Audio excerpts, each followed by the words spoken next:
Chocolate Hills sa dagat, may ara sina sa Negros.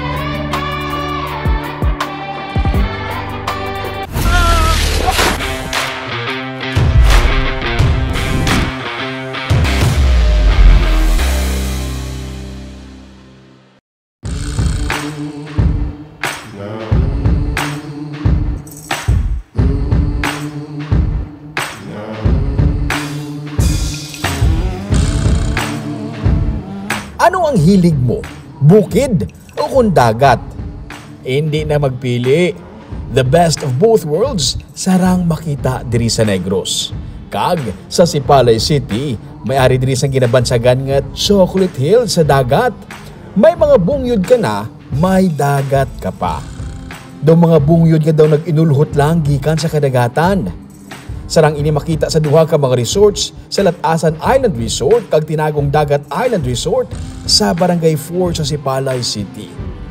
May 30 pesos nga entrance fee para sa mga magalagaw diri for the day. Una mong katabukon ang ini nga iconic nga bridge sa tunga sang dagat.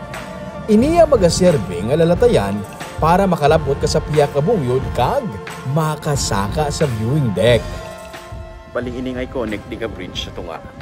Nag-connect sa mga island, sa mga isla-isla. Pero mala Chocolate Hills ang itsura. So para makatabo ka from one bukid to another, kailangan mo mag-cross. So kung magtabok sa sini, nga Taytay.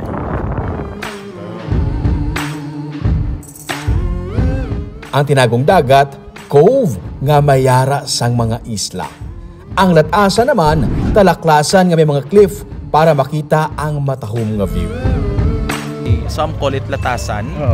Kay galatas sila pakadto sa babaw sang do mga cliffs. No? Ang Tinagong Dagat actually do ka cove na siya, no?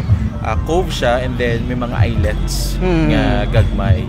Malabyan mo ang pwede marentahan nga mga for the day nga mga cottages pati na rooms for overnight. Depende sa size ang room ang rate sini. May swimming pool man nga pwede makarelax kag overlooking sa dagat kag sa mga island kag bungyod sa palibot mo. May mga steps ka sa kaon para ma-enjoy mo pagid ang view sa pinakababaw. Kag kung lantaon mo sa babaw sa mga viewing deck sa mga resorts dira, ang tsura niya do Chocolate Hills nga ara sa tubig. No? Kaya may cone shape ng mga hills and then do ara sa tubig. And namigid siya if high tide kay ga blue ang tubig. No? And then do galutaw nga Chocolate Hills ang iyagwa. Pero warning ha, medyo makapoy-kapoy magsaka pero Medyo mahapo-apo siya sa kaon. Pero for sure, ina-declare ko na, subong pa lang. Yung paglapot mo sa babaw, worth it ang view sang palibot. Pero once ara ka na sa ibabaw, katahom sang palibot. Mabugnaw ang dapya sang hangin. Makapahunay-hunay ka anay makadali sa ibabaw.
Sa Sipalay, hindi lang ang kadagatan ang matahom diri.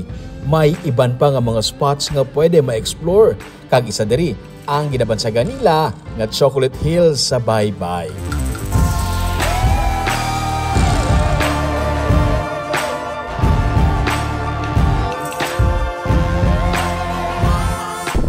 Kung baybay lang paghahambalan, hindi magpaperdi ang Sipalay City. Bagay nga mapabugal naton bilang mga Negrense. Para updated ka sa mga episodes sa Tripping ni Rubing, i-follow mo yung Facebook page at YouTube channel Digicast Negros. Para higit sa gihapon sa pagbangon, ako si Romeo Subaldo Kaginiyang, Tripping ni Rubing!